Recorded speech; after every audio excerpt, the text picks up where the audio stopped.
Hello viewers, सोचिए एक ऐसा मिशन जो सिर्फ 8 दिन के लिए डिजाइन किया गया था 9 महीने तक लंबा हो जाता है। एक ऐसा मिशन जिसमें दुनिया के सबसे वेटरन और डायनेमिक एस्ट्रोनॉट शामिल थे, लेकिन फिर भी वो 9 महीने से ज्यादा अरसे के लिए स्पेस में फंस गए। क्या ये सिर्फ एक टेक्निकल फेलियर था या इसके पीछे कोई गहरा राज छुपा हुआ था? क्या नासा हमेशा सच बोलता है या हमें सिर्फ वही दिखाया जाता है जो दिखाया जाना चाहिए? आज हम एक ऐसी स्पेस मिस्ट्री को अनवील करने जा रहे हैं जो आपके जहन में कई सवाल खड़े कर देगी।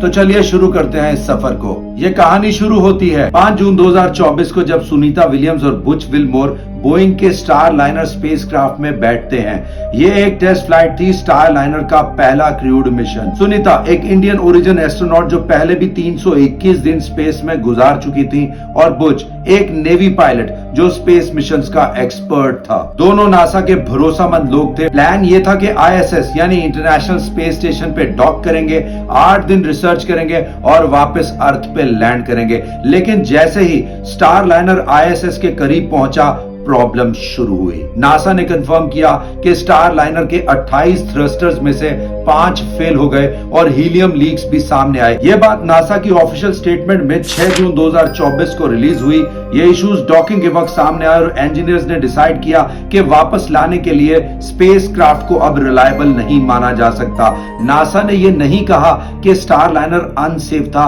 बल्कि बोला कि यह लॉन्गर स्टे के लिए सूटेबल नहीं था।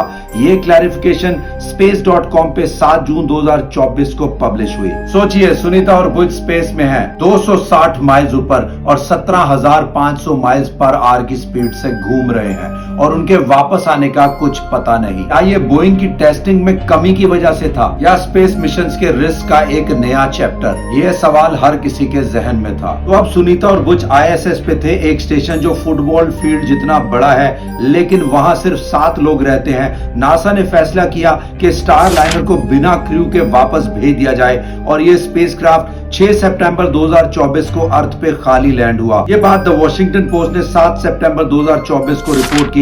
लेकिन सुनीता और बुच का क्या? नासा ने डिसाइड किया कि अगला स्केड्यूल्ड क्रू मिशन SpaceX का क्रू 9 उन्हें वापस लाएगा। ये कोई इमरजेंसी रेस्क्यू नहीं था, बल्कि एस्ट्रोनॉट्स की सेफ्टी और ISS के क्रू लॉजिस्टिक्स को देखते हुए एक प्लान डिसीजन बनाया गया था। ये बात नासा के ब्लॉग पे 28 सितंबर 2024 को अनाउंस हुई। क्रू 9 मिशन 29 सितंबर 2024 को लॉन्च हुआ, लेकिन सिर्फ 2 एस्ट्रोनॉट्स निक हेग और अलेक्जेंडर गोर्बनोव को लेकर गया ताकि सुनीता और बुच के लिए जगह बचे। इन 9 महीनों में 5 जून 2024 से 18 मार्च 2025 तक सुनीता और बुच ने एक्सपीडिशन 71/72 का हिस्सा बनकर कई काम किए। उन्होंने प्लांट्स उगाए, माइक्रोग्रेविटी के इफेक्ट्स को स्टडी किया और ISS के सिस्टम्स को मेंटेन किया। नासा के मुताबिक उन्होंने 120 मिलियन माइल्स ट्रेवल किया और 4,500 ऑर्बिट्स पूरे किए। ये डेटा AP न्यूज ने 18 मार्च 2025 को पब्लिश किया। सुनीता ने एक ऑडियो मैसेज में कहा,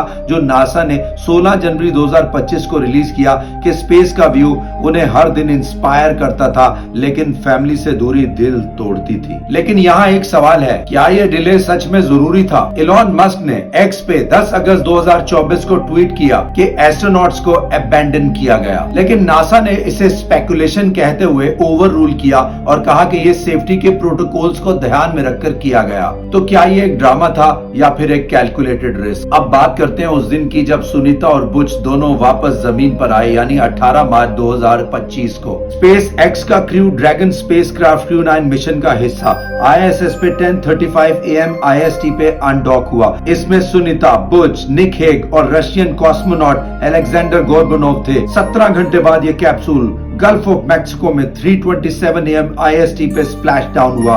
ये एग्जैक्ट टाइमिंग SpaceX ने X पे 18 मार्च 2025 को कंफर्म किया। स्प्लैश डाउन के वक्त 4 पैराशूट्स खुले और रिकवरी टीम ने कैप्सूल को इमीडिएटली रिकवर किया। NDTV ने 19 मार्च 2025 को रिपोर्ट किया कि सुनीता और बुच को स्ट्रेचर्स पर बाहर निकाला गया। ये नॉर्मल है जब आप 286 दिन जीरो ग्रेविटी में गुजारते हैं, लेकिन ये वापस आना एक लंबी प्लानिंग का नतीजा था। स्टार लाइनर के फेल होने के बाद नासा नासा ने स्पेस एक्स के साथ कोऑर्डिनेशन किया और ये एक रूटीन क्रू रोटेशन का हिस्सा था, ना कोई स्पेशल रेस्क्यू। बोइंग पे सवाल उठाए गए क्यों उनका स्पेसक्राफ्ट फेल हुआ। एक रिपोर्ट जो द इंडियन एक्सप्रेस ने 19 मार्च 2025 को छापी कहती है कि स्टारलाइनर के थ्रस्टर वॉल्व में कोरोजन था जो ग्राउंड टेस्ट में मिस हो गया।